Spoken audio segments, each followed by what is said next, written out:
If you are an entrepreneur and you worry constantly about where the business is going and could it shut down and what about this, what about that, you have to realize that you've survived your own worst days. You have to realize that you need to trust in your skills and your intentions more than you need to trust in the story you're telling yourself. Where you're at right now, the money that's in your bank account right now versus the money that you want and dream of making, that gap is what it's costing you every single month not to get coached. Every vision, every action step needs to feed the goal. If you have the internal lens of looking at every decision in your life, is this aligned with the person that I want to become? Is this aligned with my goals?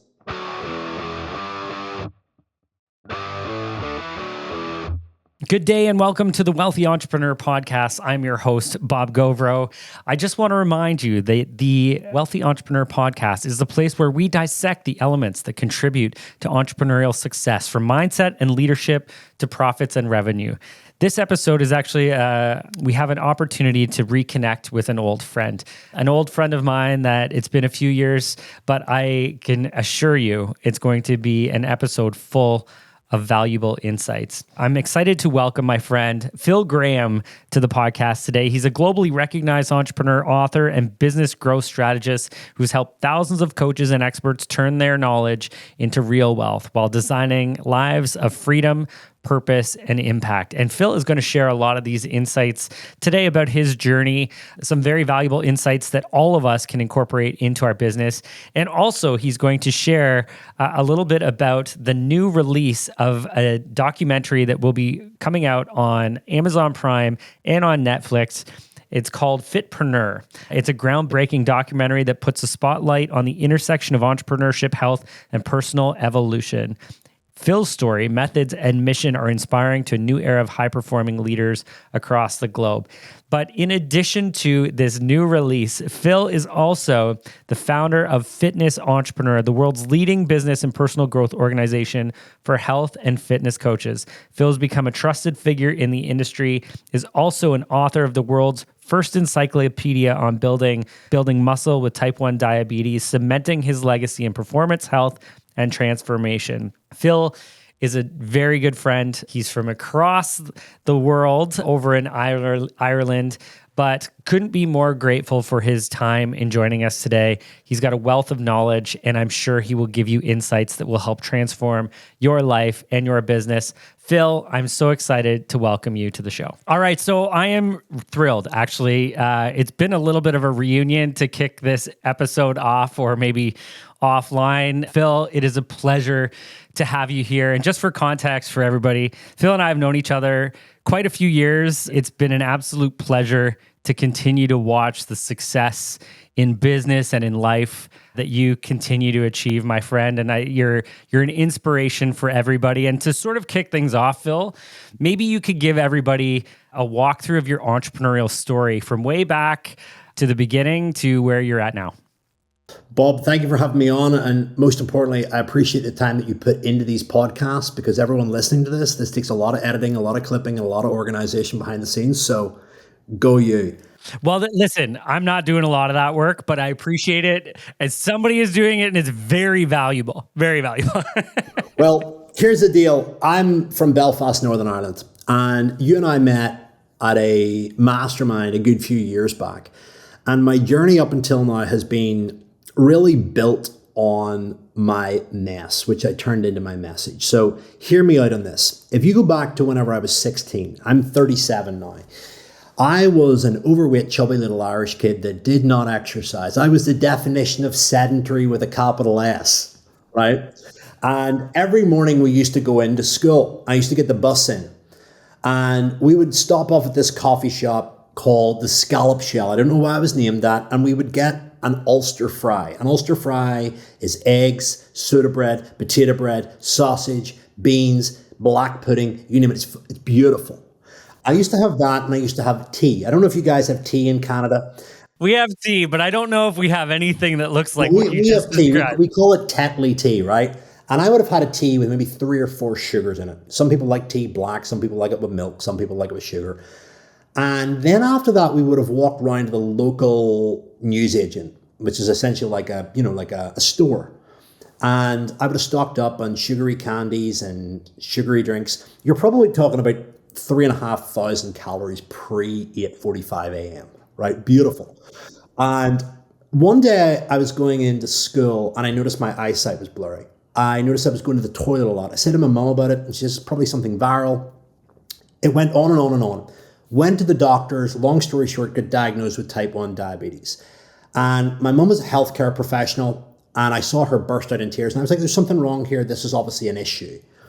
And I remember being marched down this corridor, and on the walls, there was all this like diabetic neuropathy, kidney failure, all this stuff. And I remember speaking to the diabetic nurse, and there was two things that I noticed about that conversation: speculative language and solutions.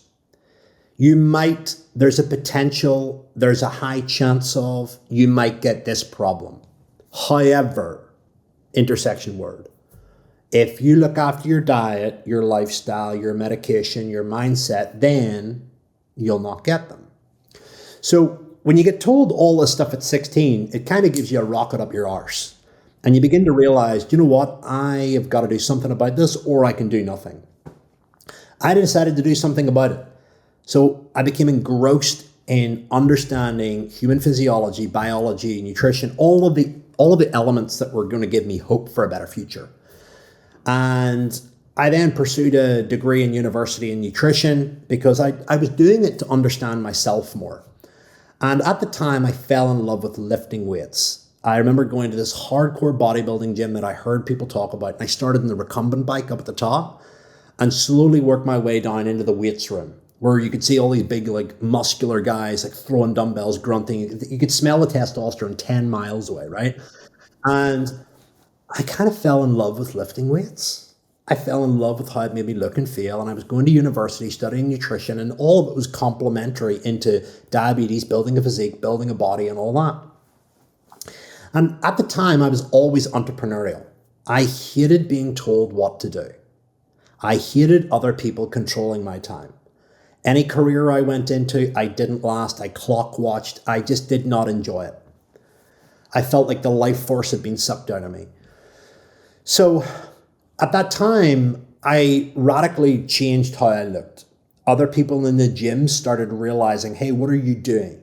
But what I was actually doing was I was studying nutrition, studying the human body, really looking after my diet and nutrition, and really just paying attention. And lo and behold, the entrepreneurial side of me kicked in, and I started selling diet and training programs. Long story short, I then realized that there was a gap in the market for diabetes education and knowledge on how to build muscle and get lean.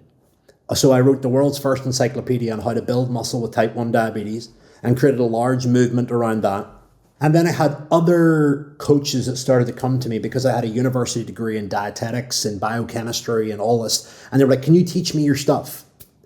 And I began initially teaching functional stuff like nutrition training, all that stuff. And then it started to talk about business. And at the time, I'd built my personal training career. I was like one of the most sought after personal trainers in the country way back then when personal training was a luxury. Whereas now, if you don't have a personal trainer, it's like you're almost considered weird. And I really did well. And other coaches wanted to learn from me. And I made the switch from B2C to B2B.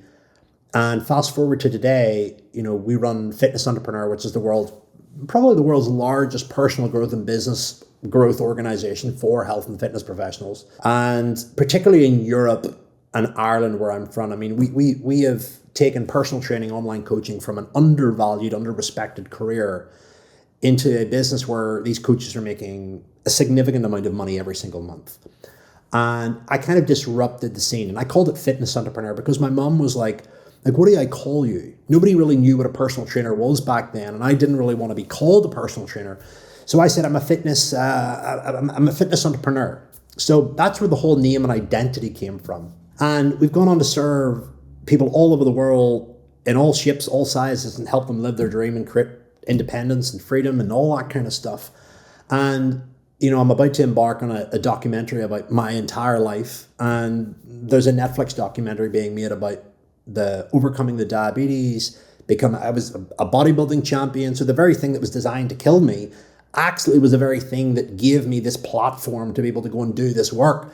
So I suppose the big lesson is that I turned my chaos and my mess into my message. And it was the very thing that gave me a mission to go after something in life.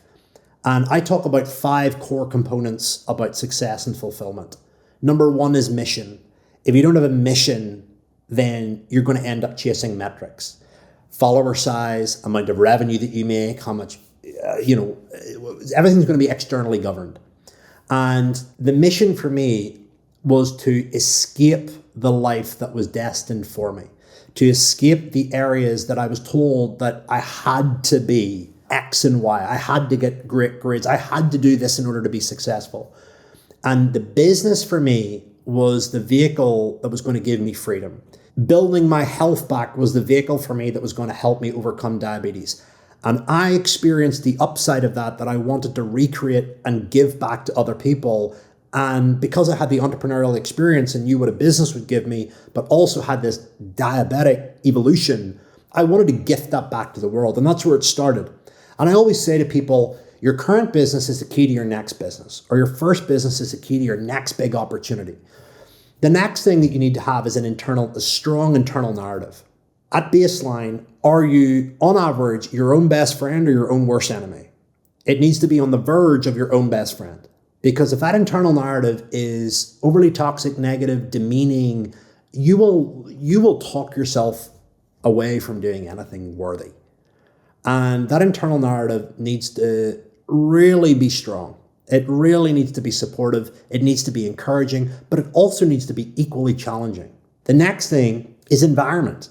The quickest way to change your life is to actually move city, move country. If you want to grow, put yourself amongst people that are going to show you what's possible and that don't tolerate any form of mediocrity. Like just put yourself in that environment. You hang around 5 rich people, you're lucky to become a 6th. If you hang around 5 drug dealers, you're likely to become a 6th. And the next thing is vision. Like, where are you going with all this? What are the targets? What are the numbers? What does it look like? And then the overarching thing that underpins all of this is self-belief. If you are an entrepreneur and you worry constantly about where the business is going to go and could it shut down and what about this, what about that, you have to realize that you've survived your own worst days. You have to realize that you need to trust in your skills and your intentions more than you need to trust in like the story you're telling yourself. So if you're always making, like, one of my fundamental laws in my life is I make decisions that progress me and don't regress me.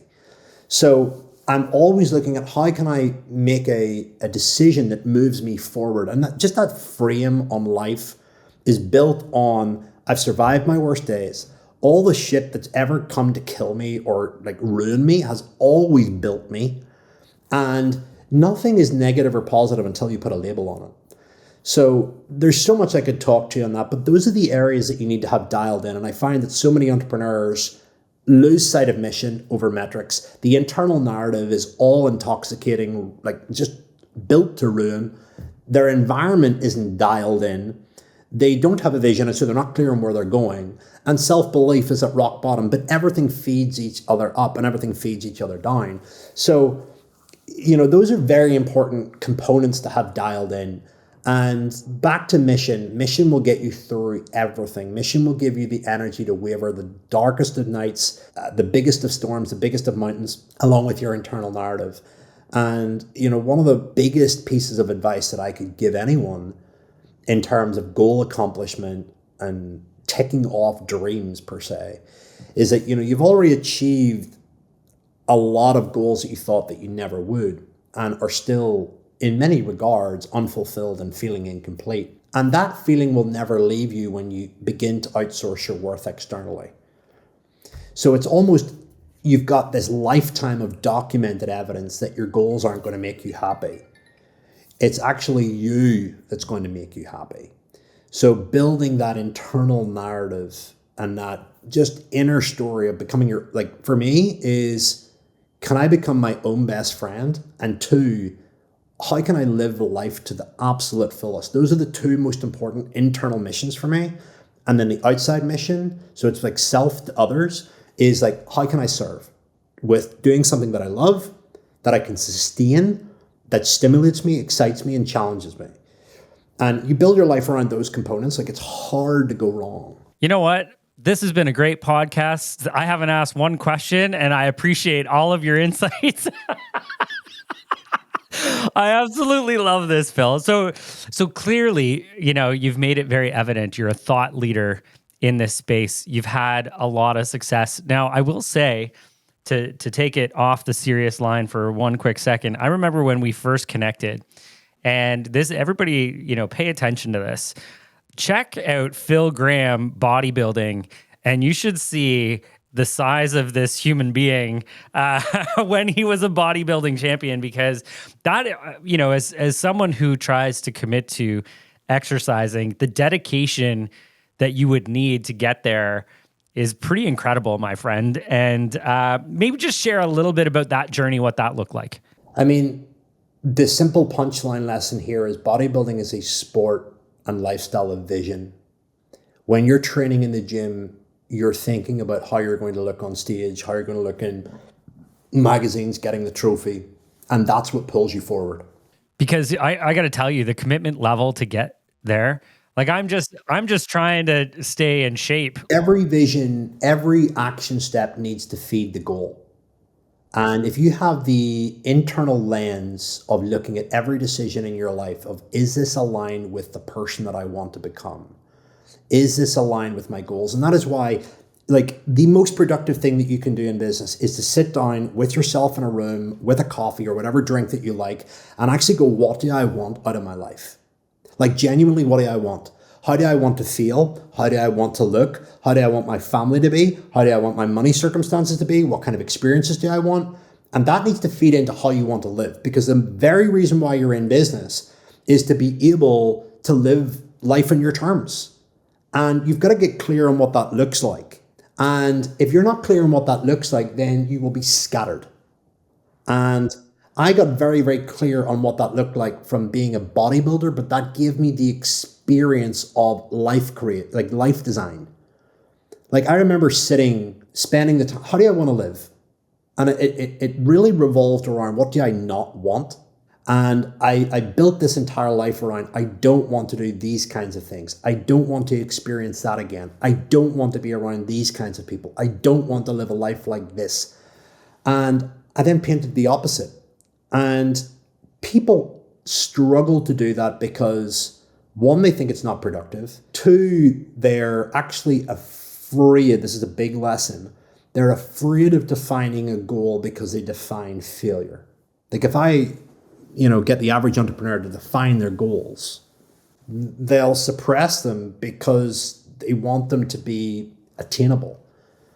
And it takes 10 times more energy to go for a substandard goal than a similar, like, significantly bigger goal. So you may as well just aim as high as you can, because your intentions are going to be stronger, your actions are going to be more precise, and your follow through and your momentum is going to be greater. And you'll tick off that intermediate goal anyway. So bodybuilding really taught me about vision. It taught me about discipline. It taught me about long game. It taught me about seasons of isolation to then come out and harvest.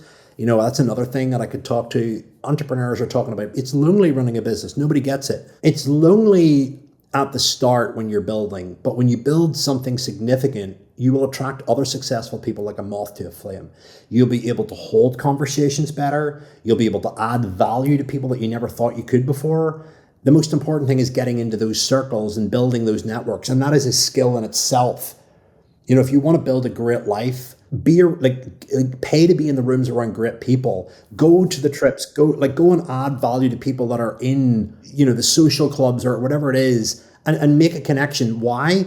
Brainstorming, soundboarding, connections, relationships. You're one relationship away from radically changing your life. When you're around smart people, they tend to figure shit out, or they've tend to conquered some demon that you're probably already going through.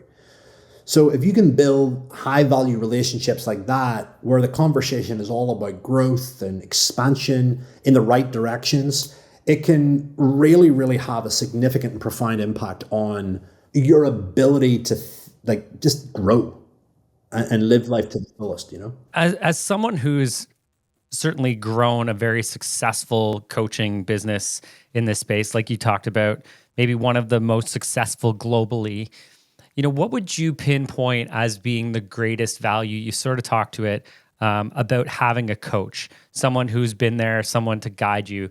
What's the value of an individual who hasn't been there yet in getting the right coach? It's something that you'll play over in your mind. You know you need it, but you're scared to do it because you're afraid of cost. You're afraid of, will it work for me? And you're afraid that you're different. That's usually the reasons why people don't get help. And then well, as Einstein said, you can't solve your current problem with the same level of thinking that created it. And I always say to people, inputs equals outputs. We had a saying in bodybuilding that if you wanted to get strong, you trained with someone stronger than you. There's no margin for error when you're training with someone stronger than you. So you can only but adapt.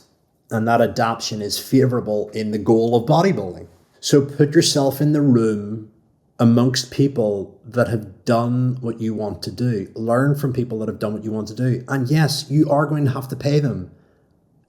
You are going to have to pay them. You are going to have to be willing to part with your money.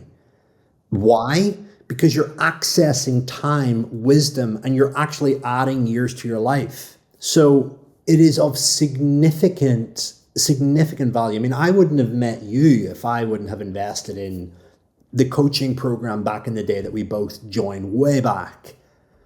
And, even chatting before this, I mean, I think, that's, definitely something to commend each other on. Like I remember on Zoom going, when I hit this level, I'm going to get there first.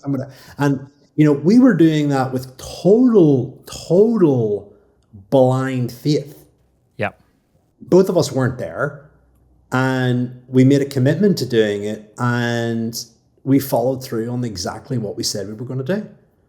And, to me, I actually saw it in the calendar today that we were speaking, and I was like, you know what? I remember that conversation, and actually give myself a little tap on the back. And I said to myself, Bob's done it too. And that's two friends at a moment in time that met, that said they were going to do something and did it. From across the world. And I just think that that's a cool element of life. 100%. And you know what? So even specifically thinking of that connection for us, I was not overly engaged in that community. I was not, but in those connection calls, definitely all in those valuable moments. But, my perception of investing in coaching has always been almost the opposite, to go, but if I don't invest, I'm not going to get that one idea. That one idea that I'm going to miss out on by not putting this money in. And this is me taking the bare minimum out of this and saying, I can't afford to not be part of this. And I think, for anybody who's thinking, even working with someone like Phil or someone like us, the idea is, or at least your concept should be, how quickly can I break even on this? If you have fear with money, your fear of moving forward, your fear of this investment, think of how quickly you could move forward. So for example, the coaching program that we were in was, I think, $3,000 a month at the time. It's like, what is one idea worth that you could implement right now? Could you implement a $3,000 idea, even if you're just showing up 1% of the time? That was why people stayed so long, right? Because it was one idea, then the next, one idea to the next, one connection. And what you said there is brilliant. The way that I look at it is where you're at right now, the money that's in your bank account right now, versus the money that you want and dream of making. That gap is what it's costing you every single month not to get coached. Multiply that by 12. Compare that to the investment. If you're going to make an investment in someone, here's the golden rule. Have they done what you want to do? And two, have they got a track record of evidence of results? If it's yes and yes, what are you waiting for? Beautiful question. Here, I'm going to land on this. Why would I not do it? Anytime you go to do something big in life, why would I not do it?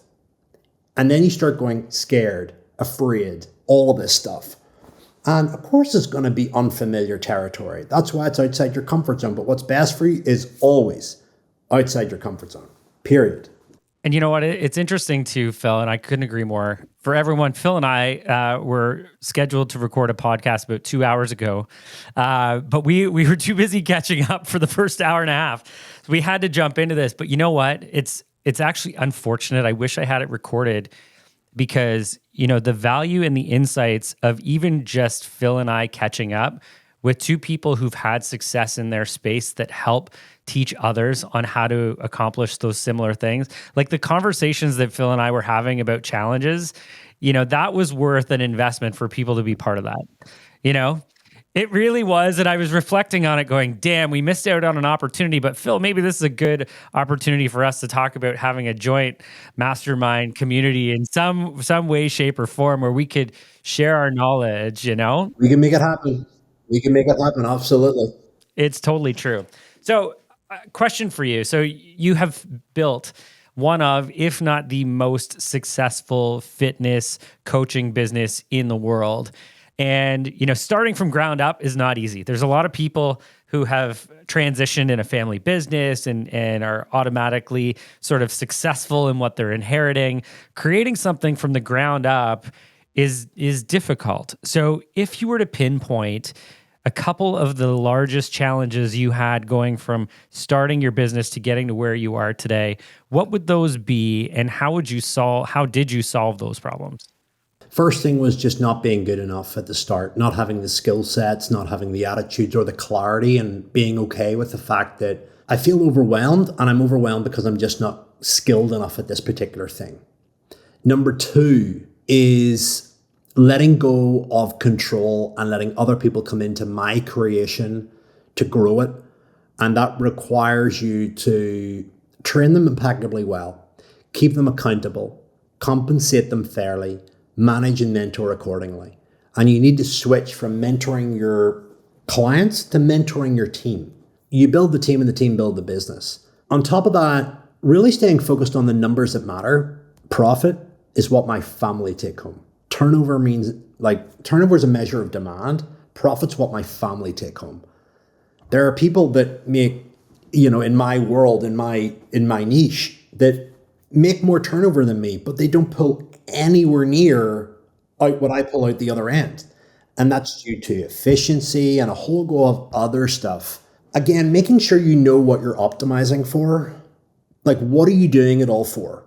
You know, what do you want out of this? For me, I wanted control of my time, an amazing lifestyle for me and my family, and I wanted a really sizable investment portfolio that removed the fear of ever worrying about money again.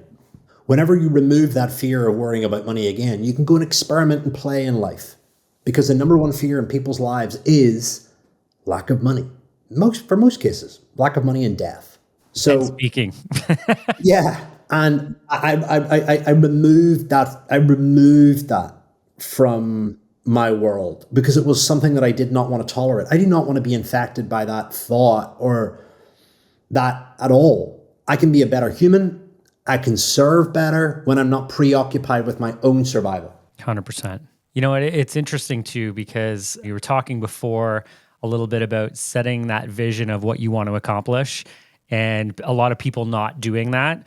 And I feel like a lot of people are avoiding that conversation because they don't want to set something that they couldn't achieve, and they don't want to feel like a fool. And, you know, I've got to say, the journey of entrepreneurship is constantly setting goals and trying to achieve. And all of us have heard that we fail. We fail all the time. You know, I've got, yes, you know, you look at Phil and I, and we've got a certain level of success because we've gone through and we've been doing this journey for a while. And yes, we've had some big wins along the way, but for sure there's been some setbacks and some challenges. And, you know, we have to be able to get through that. If you want to be an entrepreneur, you've got to be willing to take those risks and make bold statements and then go after it. And I think to Phil's point, I want to ask you about this too, Phil, because you and I have approached things slightly different as we've evolved. For me, I'm still a little bit more part of the, let me say, hustle culture. And you've had a real focus because you got clear on what your vision was creating a lifestyle business. Can you talk a little bit about what it is that you were looking to create with that, and maybe share a little bit about what your regular work week looks like so that people can understand you can get there, but it does take time and it takes work to get there. Yeah, for me, I came from building this thing from the ground up, blood, sweat, and tears, working every hour. And then I realized that, hey, I can only grow this to a certain point.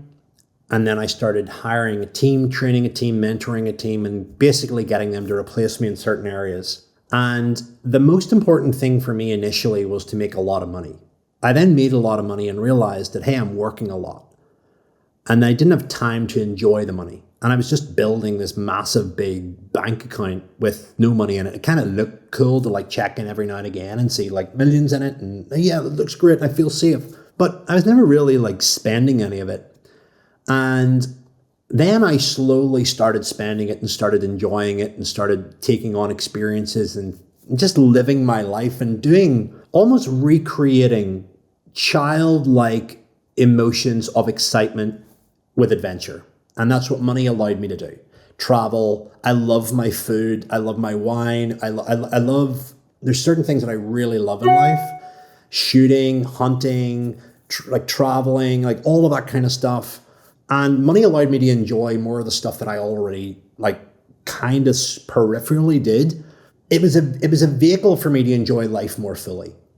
And you need to have money and you need to have time to be able to do both of those things.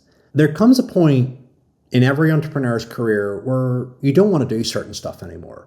I got to that point and I started saying no and started to set internal boundaries. Everybody talks about external boundaries, and external boundaries are really important for healthy communication, but nobody ever talks about internal boundaries for yourself.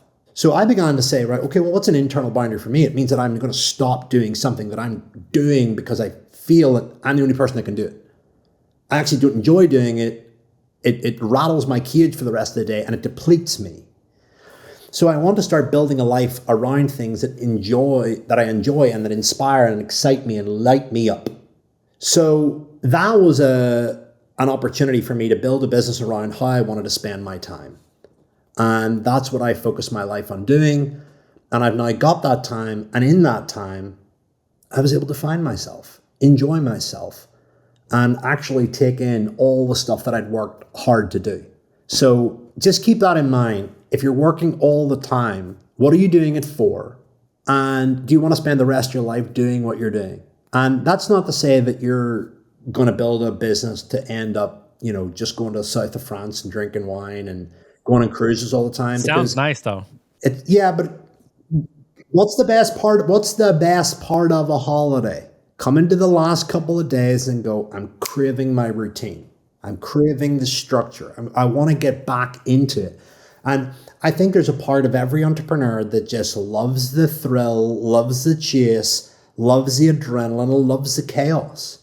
If we could close on this point of bringing chaos into order, that's what I did with the diabetes. And that's what entrepreneurs do, is they bring all this craziness around them and they bring it into order that serves themselves and serves others. And that's very important. You have to serve yourself in order to serve others. What your clients receive, what your team receive, what the market receives is a spillover of the surplus energy you've created in yourself.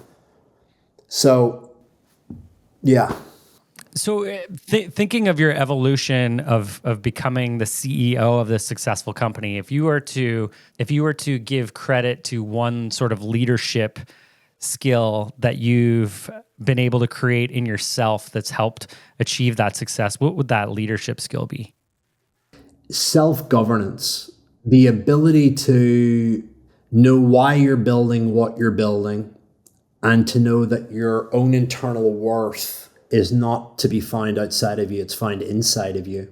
And when you build from a sense of mission rather than a sense of metric, you're unstoppable. But when you build from a sense of metrics, that your mood, your energy, your life, and your health is very much dictated by the world, which is something that you can't control. So self-governance and agency of the only thing that you can control in life is your perceptions.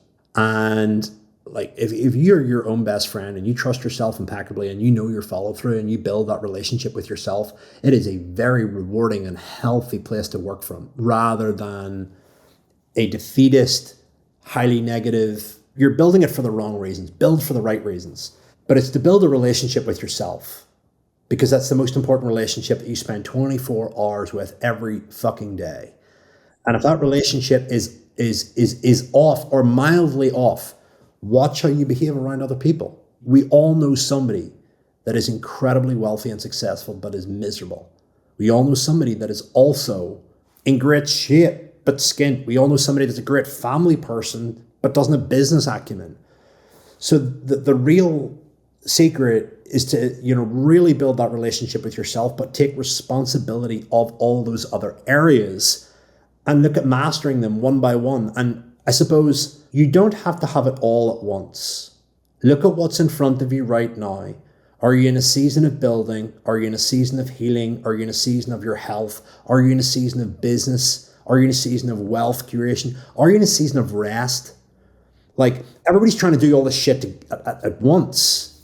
You have to go through a season of what's in front of you right now. Like, is there ripe opportunity to grow and work insanely hard to build your business to a point where you can exploit it and reap the benefits out of it for the rest of your life, where you can then focus on the other areas? Do you need to stop what you're doing in business and go and actually fix your family or fix you? So balance is tough. Balance is tough, I feel. And with you, it evolves, right? you got to be mindful of all of it. And it boils down to systems. And, what are like very useful exercise? Go and identify all the areas of life that matter to you: health, family, business, whatever, and pick 3 things that you need to do every single day that you would do in order to make them ensure they're healthy.